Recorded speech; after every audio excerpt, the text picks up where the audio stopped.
first and foremost, what a great college basketball game. That was as much fun it was for me. I bet you it was that much fun for you guys. So Dayton's very good. Coach Grant's a heck of a coach. We all know that around here. To play a high-level game like that in the middle of January in the Atlantic 10, as I told our guys, it's a privilege. And it's a great honor to be a part of a game like that, and it's only January, so that was a lot of fun, and that was a great game, and I hope everyone appreciated it. You mentioned Marcus being sort of a competitive leader for you guys, hitting that shot that you guys ahead. It's how big, for him to hit a shot. Yeah, you're rooting for a guy like that, what he's been through and all that stuff, and that making that play at that time, I think, just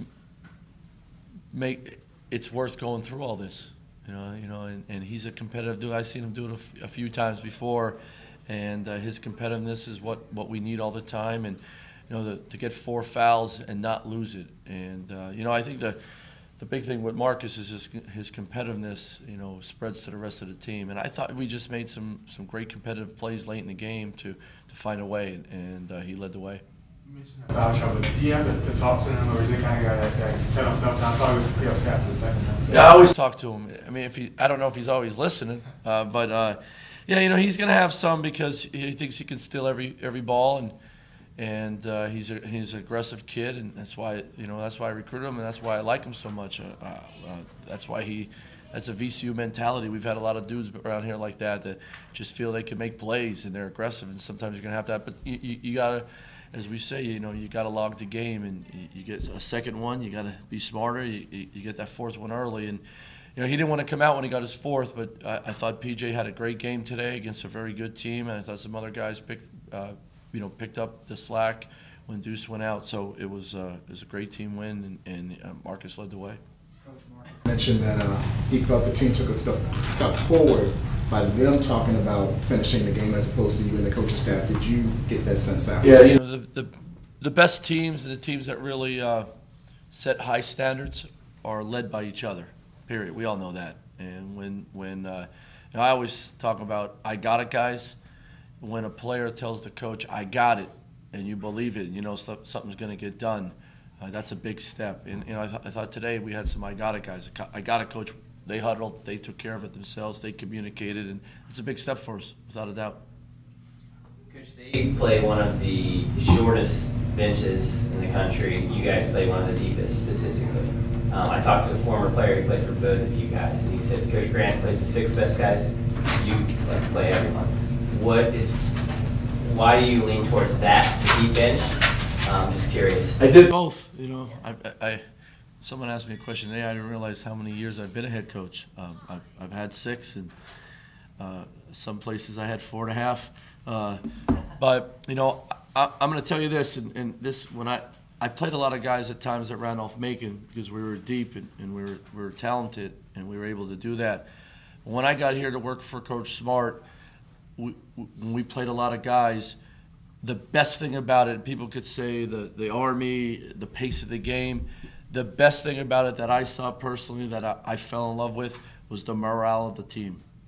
Because when that freshman or that sophomore who wouldn't play at all if it was 6 or 7 guys, Matt, he's the 9th, 10th, 11th guy, and he is in the middle of the game helping the team win. You don't know the outcome, but they're a part of it. They come in, they get 6, 7, 8, 12 minutes. They come into practice the next day, not upset that they didn't play and they weren't a part of the win. They come in saying, man, I played 8 last night. I want to get 11 minutes. I played 15. I went 19. And the competitiveness and the work part of it. When you're a young kid and you don't play, there's outside noise. Well, wait till next year. I'll wait till next year. And when you play a lot of guys, I got to get better right now because Coach has put me in the game. I think the morale part has just been that was awesome. People always ask me that when I'm at clinics. It's the number one thing I say about my time here with Coach Smart was the morale of the program. And what helped was a lot of guys played. Playing time creates a lot of positive morale, and I love that part of it. Now, but there's a lot of different ways to win a basketball game because Dayton's really good and they played 6 guys. Congratulations on the on the win streak. During that the time period when it was 69 to 67 to 69, what were you advising the players? Well, get stops. You know, you have a chance if you get stops. And I told them that we didn't have to make a hero play. We have to be solid. We have to be solid on defense. We didn't have to make a hero play, and I thought we did that. And I thought we made them take some tough ones. And then on offense, I thought we really executed down the stretch of some of the calls they made, a couple calls I made, and then guys made plays. And we didn't chuck any shots. We were playing downhill, sharing the ball, and then you have guys make plays. Talk about the leadership late in games. How has that really gotten better from game 1 to now? You had the moments where it's gone the other way, so how's it through those moments kind of? Yeah, I just think experience. I mean, look, the more you play with your teammates in a particular year, you get more comfortable. You know what to say to certain guys, how to get certain guys out of a funk or got in foul trouble, and that just over time of a season, and every season's different. I think you saw some really positive communication out there among themselves today. It's a big step for us. That was good. They were disappointed, our last game, and they knew that they had a tough one today. So I said we got to get outside of ourselves and just be all about winning. And when Coach Brunt brought that up in the second half, one of the timeouts, that really resonated with our guys, and they helped each other. After the Davidson game to get this win tonight. They were hungry, but they were disappointed. They had disappointed. Davidson's a very good team, very good at home, and we had a lead, and we didn't finish the game, and we let each other down. Everybody in the program, we let each other down because we couldn't get out of our own way. We hurt ourselves, and they were disappointed. But I also told them, those are great lessons, too. This is a long A-10 season, and there's a lot of really good teams. And we got to play them all. So let's learn from it, win or lose. Let's get better, and let's go get the next one. Mike, long season, but being 3-1 must be better than being 2-2. You got that right. You got that right, and we're not far away from being 4-0. But, no, absolutely. Look, we want to win our next game all the time. And what can we control? Being in the moment, that game, when that game's over, learning from it, getting better tomorrow, the next 2 days, be ready for UMass. Let's control what we can control. So it's hard for 18 to 22-year-olds sometimes think like that. That's why us as coaches got to make sure our guys learn that all the time. What can you take away from tonight's game and move for Saturday? Well, anytime you win a close game where you got to get stops to get back in the game and stops to win the game, and then you execute down the stretch and you make some plays, it just builds great confidence.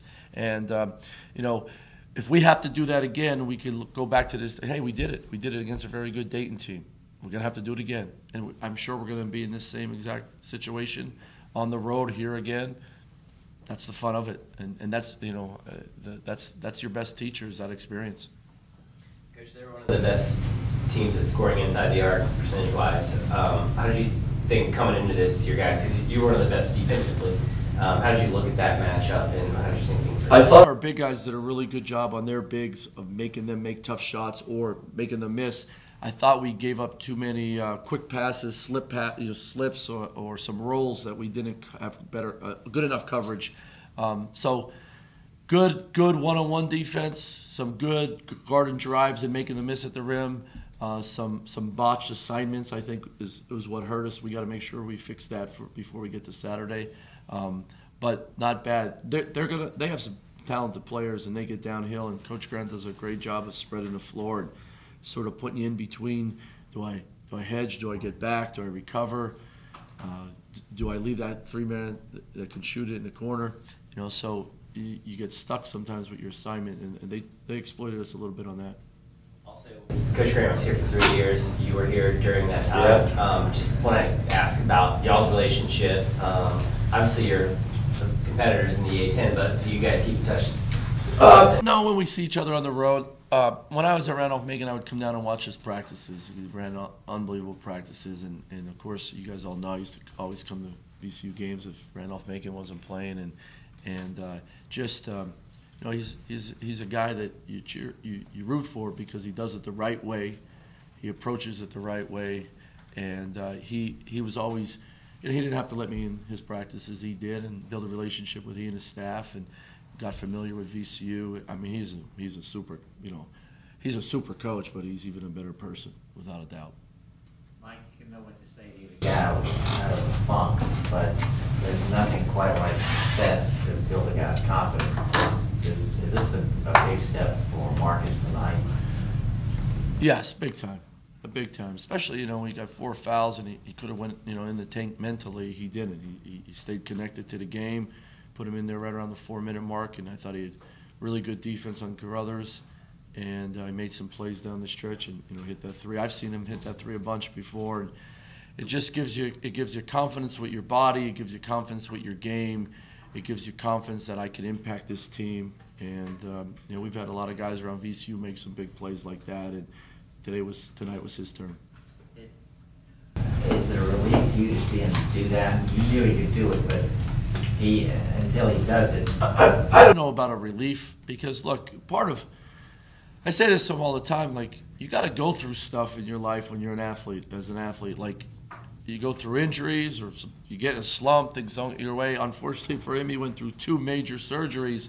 You got to go through it, and I'll say it nicely tonight, you got to go through some stuff.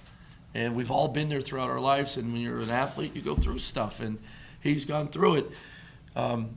Now we could get, I could get frustrated with him, or he could get frustrated with himself. I didn't think he'd start playing until the middle of December or January, and he was playing the first game of the year. So I knew there was going to be some stuff he's going to have to deal with and go through. But the one thing is, I'd rather have him on my team than not, because he's got a competitive edge. And I always say about Marcus, you got to kill him to beat him.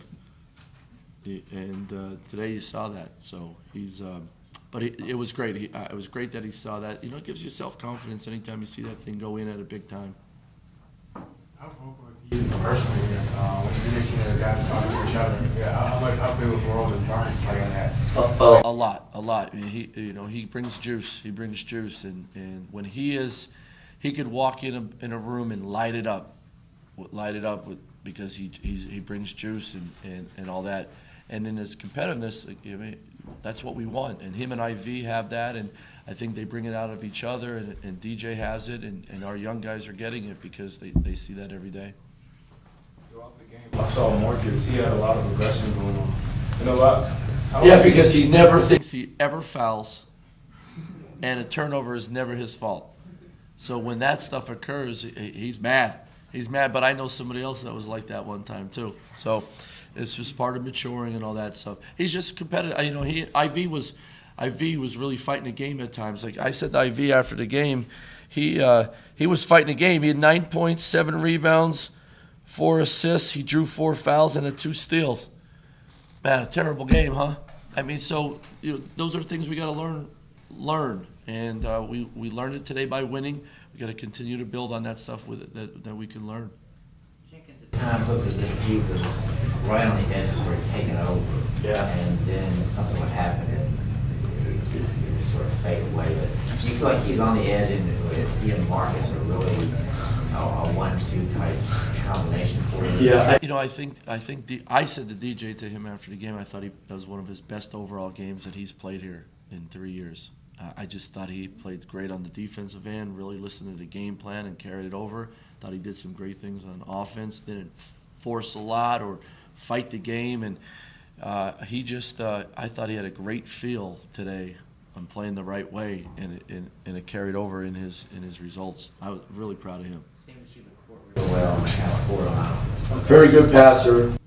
Just sometimes you see him like, where's he going? Where's he going? He knows where he's going. Except for that open court layup that he missed, because he made a great play there. He just didn't have a good enough angle on the backboard. That's playing with the green light and freedom. I was really proud of that move. He just didn't finish enough with an angle. But I thought he was really aggressive with the ball. I thought he read screens today, had a couple nice threes, finding the open windows. Guys found him, and he didn't fight the game today. I was really proud of him. Your initial reaction on the Dayton dead ball layup with 14 seconds left? Stu Magic, baby. So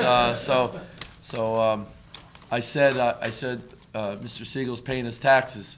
That's what happens. It's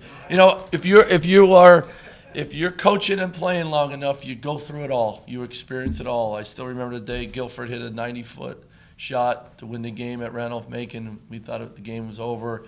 You go through crazy stuff, I mean, all the time, and things like that remind you of past experiences. And sometimes you're on the good end of it, sometimes you're not. It's part of the game, and today, you know, it was in our favor.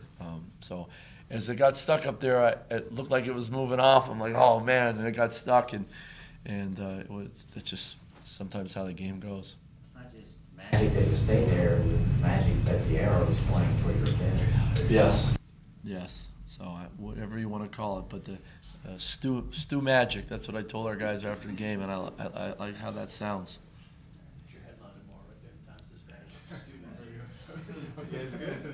Good. Have a great night, guys. Thanks.